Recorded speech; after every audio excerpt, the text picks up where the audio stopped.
For today's video guys, ay share ko sa inyo kung paano ako nag-submit ng interest sa content monetization tools. Pumunta lamang tayo po sa ating professional dashboard.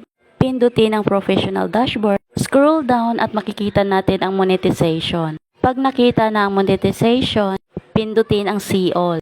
At habang hindi pa nga tayo na-invite sa content monetization, ay maaari po tayong mag-submit ng request sa ating content monetization tools. Pindutin ang content monetization. Pindutin ang I'm interested kasi dyan tayo magsasubmit ng interest sa ating content monetization tool.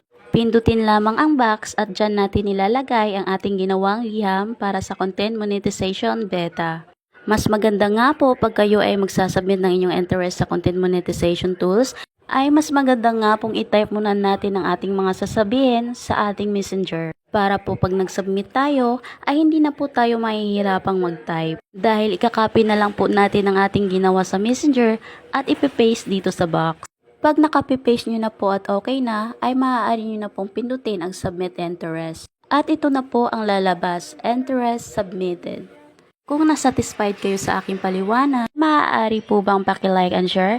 At yan muna for today's video guys. Thank you for watching!